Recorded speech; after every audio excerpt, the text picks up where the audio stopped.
மறைந்த முன்னாள் முதலமைச்சர் ஜெயலலிதாவின் தோழி சசிகலாவுக்கு சொந்தமான கோடநாடு எஸ்டேட்டில் அனுமதியின்றி கட்டிடம் கட்டப்பட்டது தொடர்பாக ஆய்வு செய்ய கோடநாடு பஞ்சாயத்து தலைவருக்கு சென்னை உயர்நீதிமன்றம் அனுமதி அளித்துள்ளது. கோடநாடு எஸ்டேட்டில் அனுமதியின்றி கட்டிடம் கட்டப்பட்டுள்ளதால் அதற்கு வரி செலுத்த வேண்டும், விதிகளை மீறிய கட்டிடத்தை இடிக்க வேண்டும் என்று கூறி 2007ஆம் ஆண்டில் கோடநாடு பஞ்சாயத்து தலைவர் பொன் தோஸ் எஸ்டேட் நிர்வாகத்திற்கு நோட்டீஸ் அனுப்பினார்.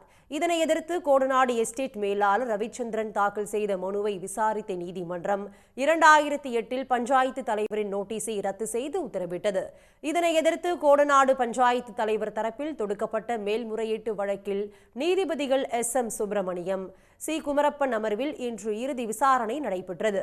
அப்போது அரசு தலைமை வழக்கறிஞர் PS ராமன் சொத்து வரி விதிப்பது தொடர்பாக ஆய்வு செய்வதற்காக மட்டுமே கோடநாடு எஸ்டேட்டுக்குள் நுழைய அனுமதி கேட்பதாகவும், கடந்த 2008ஆம் ஆண்டில் இருந்து கோடநாடு எஸ்டேட்டுக்குள் யாரும் உள்ளே நுழைய முடியாத நிலை இருப்பதாகவும் குறிப்பிட்டார். இதற்கு எதிர்ப்பு தெரிவித்த சசிகலா தரப்பு வழக்கறிஞர், அரசியல் பழிவாங்கும் நடவடிக்கை காரணமாகவே 2021ஆம் ஆண்டு ஆட்சி மாற்றத்திற்கு பின்னரே ஆய்வு செய்ய முயற்சி மேற்கொள்ளப்பட்டதாக தெரிவிக்கப்பட்டது. வாதங்களை கேட்ட நீதிபதிகள், ஆய்வு செய்தால்தானே விதிமீறல் இருக்கிறதா என்பது தெரியவரும், இதற்கு ஏன் எதிர்ப்பு தெரிவிக்கிறீர்கள் என கேள்வி எழுப்பினர்.